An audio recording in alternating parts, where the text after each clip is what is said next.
Hujan deras mengguyur Jakarta malam itu, seperti air mata langit yang tak henti-hentinya jatuh.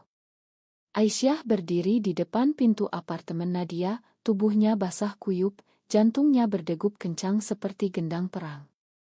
"Nadia, aku mencintaimu," katanya dengan suara gemetar, mata hijau halnya menatap dalam ke mata hitam Nadia, dan dalam sekejap, dunia mereka berubah selamanya.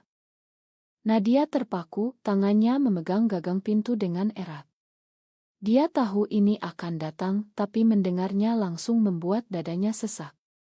Mereka telah berteman sejak kecil di kampung halaman di Bandung, pindah ke Jakarta bersama untuk mengejar mimpi. Nadia, gadis berusia 25 tahun dari keluarga konservatif Sunda, selalu menjaga image sebagai anak perempuan yang taat. Ayahnya seorang ustadz terkenal, ibunya pengurus majelis taklim. Sementara Aisyah, 24 tahun, yatim piatu yang dibesarkan oleh neneknya, lebih bebas, tapi rahasia hatinya ini telah menyiksanya bertahun-tahun. Aku tidak tahu harus bilang apa, Ais, jawab Nadia pelan, matanya menghindari tapan Aisyah. Hujan semakin deras, tapi Aisyah tidak bergeming. "Ini bukan candaan, Nad. Aku sudah lama menyimpannya. Setiap kali kita bersama, rasanya seperti dunia hanya milik kita berdua." Nadia menggelengkan kepala, langkah mundur ke dalam apartemen. "Masuk dulu, kamu basah kuyup." Tapi di dalam hatinya, Nadia panik. Bagaimana jika keluarganya tahu? Bagaimana jika masyarakat mengetahui? Di Indonesia, di mana agama dan norma sosial begitu kuat, cinta seperti ini adalah tabu, dosa besar. Mereka duduk di sofa kecil apartemen Nadia, yang sederhana tapi nyaman dengan aroma kopi tubruk yang selalu Nadia seduh. Aisyah mengeringkan rambutnya dengan handuk, mata masih memohon. "Kenapa kamu diam saja? Katakan sesuatu." Nadia menarik napas dalam. "Aku takut, Ais. Aku mencintaimu juga, tapi sebagai sahabat. Lebih dari itu, aku tidak bisa. Keluargaku, masyarakat. Ini salah." Kata-kata itu seperti pisau menusuk hati Aisyah. Salah? Siapa yang bilang salah? Cinta adalah cinta, Nad. Kita tidak memilih siapa yang kita cintai. Debat mereka berlanjut hingga larut malam. Nadia menceritakan tekanan dari keluarganya.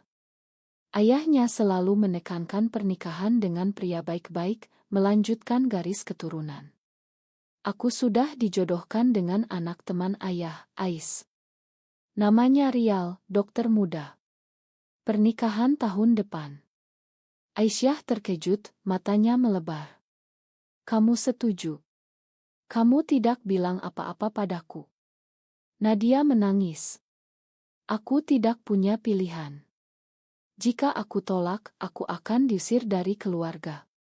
Aku bukan seperti kamu, Ais. Kamu bebas." Aisyah merasa dikhianati. Persahabatan mereka yang begitu dalam, ternyata rapuh di hadapan Norma. Tapi dia tidak menyerah. "Biarkan aku membuktikan. Kita bisa bersama, diam-diam dulu. Jakarta besar, kita bisa sembunyi." Nadia ragu, tapi ada getar di hatinya. Dia ingat saat-saat mereka berdua jalan-jalan di Monas, tertawa lepas, atau saat Aisyah memeluknya saat sedih. Apakah itu hanya persahabatan? Atau lebih? Pagi harinya, Nadia memutuskan untuk mencoba. Mereka berjanji untuk menjaga rahasia. Tapi di kantor, di mana mereka bekerja sebagai desainer grafis di agensi yang sama, Aisyah mulai bertindak berbeda. Sentuhan tangan yang lebih lama, tatapan yang lebih dalam. Nadia gelisah. Rekan kerja mulai bergosip. "Aisyah dan Nadia kayaknya deket banget ya," kata salah satu teman. Nadia tersenyum paksa, tapi dalam hati ketakutan mulai tumbuh. Sore itu, ayah Nadia menelepon. Nak, ayah dengar kabar aneh dari teman di Jakarta. Kamu deket sama perempuan yatim itu. Jangan sampai ada yang aneh-aneh. Nadia membeku. Bagaimana ayah tahu? Apakah ada yang melapor? Dia menyangkal, tapi benih keraguan ditanam. Malamnya, dia bertemu Aisyah di kai kecil di Tamrin. Kita harus hati-hati, Ais. Ayah curiga. Aisyah mengangguk, tapi matanya penuh tekad. Aku siap hadapi apa saja untukmu. Konflik mulai memuncak ketika Nadia menerima undangan pernikahan dari Rial. Dia harus memilih taat pada keluarga atau ikuti hati. Aisyah, di sisi lain, mulai merasakan tekanan dari dalam dirinya sendiri. Dia ingat neneknya yang dulu bilang cinta harus benar di mata Tuhan. Apakah ini benar? Aisyah mulai mencari jawaban di buku-buku psikologi, forum online tentang di Indonesia. Tapi semakin dia baca, semakin bingung. Ada yang bilang itu alamiah, ada yang bilang dosa. Suatu hari, mereka bertengkar hebat. Aisyah ingin Nadia putus dengan Rial, tapi Nadia takut. Kamu egois, Ais. Kamu tidak paham posisiku, teriak Nadia. Aisyah pergi dengan marah, meninggalkan Nadia sendirian. Di malam itu, Nadia menelepon saudaranya, menceritakan segalanya. Aku bingung, Kak. Aisyah bilang dia mencintaiku lebih dari sahabat. Saudaranya terkejut. Itu gila, Nad. Kamu harus jauhi dia. Ini pengaruh buruk kota besar. Pengkhianatan pertama terjadi. Saudara Nadia memberitahu ayah. Ayah marah besar, langsung terbang ke Jakarta. Kamu harus pulang sekarang juga, perintah ayah. Nadia menangis, tapi patuh. Dia meninggalkan catatan untuk Aisyah, Ma, Ais. Aku tidak bisa. Aisyah menemukan catatan itu, hatinya hancur. Dia merasa ditinggalkan sendirian di kota besar ini. Tapi cerita belum berakhir. Aisyah memutuskan untuk berjuang. Dia mencari Nadia di Bandung menghadapi keluarganya. Konfrontasi itu menjadi titik balik. Ayah Nadia menghardik Aisyah, kamu racun bagi anakku. Aisyah balas, cinta bukan racun, Pak. Itu anugerah. Debat sengit terjadi, membuka mata Nadia tentang keberanian Aisyah. Nadia kembali ke Bandung, rumah keluarga yang megah dengan halaman luas penuh tanaman bougainville. Tapi rasanya seperti penjara. Ayahnya, Ustadz Hamid, duduk di ruang tamu dengan wajah tegang. Ceritakan semuanya, Nak, katanya tegas. Nadia menunduk, air mata menetes. Aisyah. Dia bilang mencintaiku, Pak. Tapi aku tidak seperti itu. Bohong itu terasa pahit di lidahnya. Sebenarnya, Nadia merasakan hal yang sama, tapi takut mengakui. Ibu Nadia, Bu Siti, memeluknya. Alhamdulillah kamu sadar, Nak. Itu pengaruh setan. Kita harus doa lebih giat. Keluarga mulai mengatur hidup Nadia lebih ketat. Telepon dicek, pertemuan dengan teman dibatasi. Rial datang berkunjung, membawa buah tangan. Aku senang kamu pulang, Nad. Kita bisa percepat pernikahan. Nadia tersenyum paksa, tapi pikirannya melayang ke Aisyah. Sementara di Jakarta, Aisyah berjuang sendirian. Dia resign dari pekerjaan, karena setiap sudut kantor mengingatkannya pada Nadia. Dia pindah ke kos kecil di Kemang, mencoba melupakan dengan bekerja relance. Tapi malam-malamnya diisi mimpi tentang Nadia. Kenapa kamu tinggalkan aku, gumamnya pada oto mereka berdua. Aisyah mulai bergabung dengan komunitas online, rahasia tentunya. Di sana, dia bertemu cerita serupa, perempuan yang berjuang melawan norma masyarakat Indonesia yang konservatif. Suatu hari, Aisyah mendapat pesan dari nomor tak dikenal. Aku kangen kamu, Ais. Tapi aku takut. Itu Nadia. Aisyah langsung balas, datanglah ke Jakarta. Kita bicara. Nadia ragu, tapi hasrat hatinya lebih kuat. Dia bohong pada keluarga, bilang ada urusan kerja. Mereka bertemu di Taman Menteng, di bawah pohon rindang. Kenapa kamu cerita pada keluarga? Tanya Aisyah dengan suara bergetar. Nadia menangis. Aku panik, Ais. Aku tidak siap. Ayah marah besar, bilang aku harus taubat. Aisyah memeluknya, rasanya seperti pulang ke rumah. Kita bisa lari bersama, Nad. Tinggalkan semuanya. Tapi Nadia mundur. Aku tidak bisa tinggalkan keluarga. Mereka segalanya bagiku. Konflik batin Nadia semakin dalam. Di satu sisi, cinta pada Aisyah, di sisi lain, kewajiban pada keluarga dan agama. Mereka memutuskan untuk bertemu diam-diam. Nadia bolak-balik Jakarta-Bandung, berbohong terus-menerus. Tapi kebohongan itu mulai retak. Rial curiga mulai mengikuti Nadia. Suatu kali, dia melihat Nadia dan Aisyah berpelukan di kai. Apa ini, Nad? Tanya Rial marah. Nadia panik, hanya sahabat, Al. Tapi Rial tidak percaya, dia lapor pada ayah Nadia. Ayah Nadia datang lagi ke Jakarta, kali ini dengan saudara laki-lakinya. Mereka konfrontasi Aisyah di kostanya. Kamu yang merusak anakku, bentak ayah. Aisyah tegar, saya mencintai Nadia, Pak. Itu bukan rusak. Debat panas terjadi. Ayah bilang, ini dosa besar di mata Islam. Kamu harus berpisah. Aisyah balas, cinta bukan dosa, Pak. Tuhan menciptakan kita begini. Nadia terjebak di tengah. Dia harus memilih. Malam itu, dia bertemu Aisyah terakhir kali. Aku harus menikah dengan Rial, Ais. Ma. Aisyah hancur, tapi dia paham. Kamu pilih aman, Nad. Tapi apa kamu bahagia? Nadia pergi, meninggalkan Aisyah dengan luka dalam. Tapi pengkhianatan belum berakhir. Rial, cemburu, mulai menyebar gosip di komunitas mereka. Nadia lesbian, hati-hati. Gosip menyebar seperti api. Keluarga Nadia malu, tetangga mulai menjauh. Ayah Nadia sakit karena stres. Nadia menyesal, ini salahku. Dia mulai mempertanyakan pilihannya. Aisyah, di sisi lain, mulai bangkit. Dia bergabung dengan Ngoyang mendukung di Indonesia, belajar tentang hak-hak mereka. Dia menulis blog anonim tentang pengalamannya, mendapat dukungan dari banyak orang. Tapi hatinya masih sakit. Konflik memuncak ketika Nadia hamil setelah menikah dengan Rial. Tapi dia tidak bahagia. Dia hubungi Aisyah lagi, aku salah, Ais.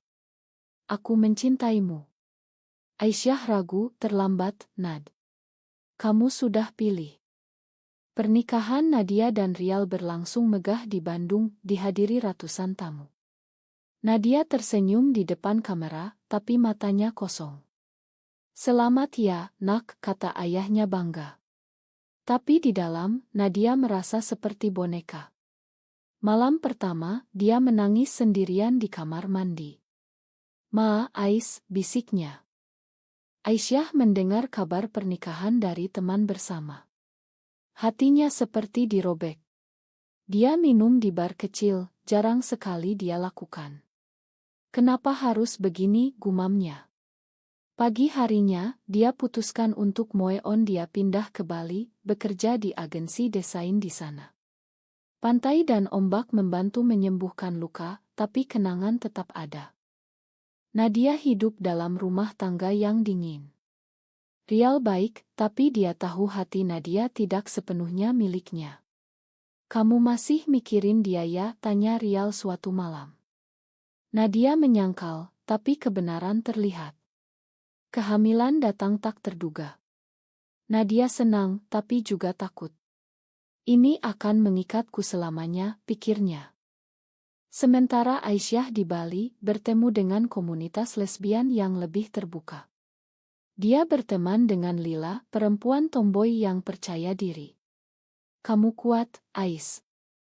Jangan biarkan masa lalu hancurkanmu, kata Lila. Aisyah mulai tertarik, tapi hati masih pada Nadia. Mereka berciuman suatu malam, tapi Aisyah mundur. Aku belum siap. Berita kehamilan Nadia sampai ke Aisyah melalui media sosial. Dia terkejut, tapi juga sedih. Dia sudah punya kehidupan baru. Tapi Nadia hubungi Aisyah. Aku hamil, Ais. Tapi aku tidak bahagia. Aku rindu kamu. Aisyah marah, kamu yang pilih ini, Nad. Jangan ganggu aku lagi. Konflik batin Nadia semakin parah. Dia mulai depresi, sering menangis sendirian. Ibu mertuanya curiga, ada apa, Nak? Nadia cerita setengah-setengah. Akhirnya, dia putuskan untuk bertemu Aisyah di Bali. Aku butuh bicara. Rial marah, kamu gila. Kamu hamil. Tapi Nadia pergi juga, bohong bilang ke seminar. Di Bali, mereka bertemu di pantai Kuta saat matahari terbenam. Nadia dengan perut yang mulai membuncit, Aisyah dengan rambut pendek baru. Kenapa kamu datang? Tanya Aisyah dingin. Nadia menangis, aku salah pilih, Ais. Pernikahan ini neraka. Aku mencintaimu. Aisyah terguncang, tapi kamu sudah punya anak. Kamu tidak bisa tinggalkan semuanya. Debat panjang terjadi. Nadia ingin cerai, tapi takut pada anaknya. Bagaimana masa depan anakku jika ibunya lesbian? Aisyah balas, kamu bisa jadi ibu yang baik, Nad. Tapi kamu harus jujur pada diri sendiri. Mereka menghabiskan malam berbicara, mengenang masa lalu. Untuk pertama kalinya, Nadia merasa bebas. Tapi Rial datang ke Bali, marah besar. Kamu khianati aku, teriaknya di hotel. Konfrontasi tiga pihak terjadi. Rial pukul Aisyah, Nadia melindungi. Jangan, Al. Ini salahku. Polisi datang, urusan jadi rumit. Keluarga Nadia tahu, ayahnya sakit jantung kambuh. Nadia pulang ke Bandung, tapi pikirannya berubah. Dia ajukan cerai. Aku tidak bisa lanjut, Al. Ma. Rial terluka karena dia. Nadia angguk. Pengadilan jadi arena pertarungan. Keluarga Nadia menentang, bilang Nadia gila. Tapi Nadia tegar, ini hidupku, Pak. Aisyah kembali ke Jakarta, menunggu. Dia dapat dukungan dari komunitas. Tapi tekanan sosial besar. Gosip di media sosial, wanita Bandung cerai karena lesbian. Nadia jadi korban bullying online. Konflik mencapai puncak ketika ayah Nadia meninggal karena serangan jantung. Nadia menyalahkan diri, ini karena aku. Ibu bilang, kamu bunuh ayahmu dengan pilihanmu. Nadia hancur, tapi Aisyah datang ke pemakaman, meski diusir. Pemakaman ayah Nadia berlangsung khidmat di masjid keluarga. Nadia berdiri di samping ibu, air mata tak henti. Aisyah datang diam-diam, berdiri di belakang. Tapi saudara Nadia melihat, pergi kau. Kamu penyebabnya. Aisyah pergi dengan hati pilu, tapi kirim pesan, aku di sini untukmu, Nad. Setelah pemakaman, Nadia isolasi diri. Anak dalam kandungannya jadi satu-satunya harapan. Tapi depresi semakin dalam. Dia ke psikolog, cerita semuanya. Saya mencintai perempuan, Dok. Tapi masyarakat bilang salah. Psikolog bilang cinta adalah spektrum, Bu.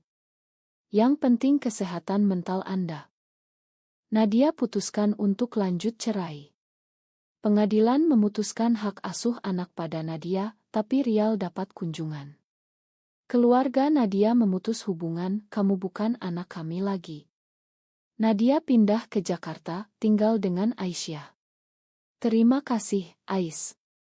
Kamu sabar. Aisyah peluk, kita bersama sekarang. Tapi kehidupan baru tidak mudah.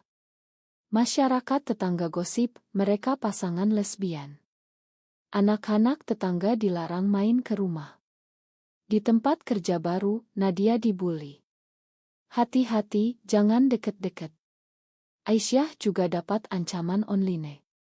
Tapi mereka kuat, bergabung dengan support group di Jakarta. Bayi lahir, perempuan cantik bernama Sinta. Nadia bahagia tapi khawatir. Bagaimana jika dia tahu ibunya seperti ini? Aisyah bilang kita ajari dia cinta tanpa syarat. Mereka hidup sederhana tapi penuh cinta. Konflik baru muncul ketika ibu Nadia datang. Aku rindu cucu, Nad. Nadia ragu tapi ingkan. Ibu melihat Sinta, menangis. Ma, nak. Ayah terlalu keras. Rekonsiliasi mulai, tapi lambat. Ibu bilang, aku tidak paham pilihanmu, tapi aku sayang kamu. Aisyah dan Nadia mulai advokasi. Mereka ikut seminar tentang hak di Indonesia. Kita harus ubah pandangan masyarakat, kata Aisyah. Tapi ada demo anti-LGBT, mereka jadi target. Suatu malam, rumah mereka dilempari batu. Pergi kalian penyimpang. Nadia takut, mungkin kita pindah negara. Tapi mereka tetap bertahan. Aisyah menulis buku tentang pengalaman mereka, anonim. Buku jadi bestseller, banyak yang terinspirasi. Nadia bangga, kamu hebat, Ais. Mau tak mau, mereka hadapi mautun etika. Apakah benar membesarkan anak di lingkungan seperti ini? Nadia ragu, mungkin Sinta lebih baik dengan Rial. Aisyah marah, jangan, Nad. Kita keluarga. Puncak ketika Rial ajukan hak asuh penuh. Anakku tidak boleh dibesarkan oleh lesbian. Pengadilan lagi, saksi dari keluarga dan komunitas. Hakim tanya Nadia, apa yang terbaik untuk anak? Nadia jawab, cinta yang mulia. Dan di sini ada cinta. Pengadilan putuskan hak asuh bersama. Nadia lega, tapi capek. Ini harga yang kita bayar, Ais. Aisyah angguk, tapi worth it. Mereka mulai hidup normal, meski dengan luka. Masyarakat pelan-pelan berubah, ada yang dukung. Tahun berganti, Sinta tumbuh jadi gadis kecil yang ceria. Nadia dan Aisyah bekerja keras, membangun bisnis desain online. Mereka pindah ke rumah kecil di pinggiran Jakarta, jauh dari gosip. Ini rumah kita, Sinta, kata Nadia sambil memeluk anaknya. Tapi masa lalu kembali. Saudara Nadia datang, ibu sakit, Nad. Dia ingin bertemu. Nadia pergi ke Bandung bawa Sinta.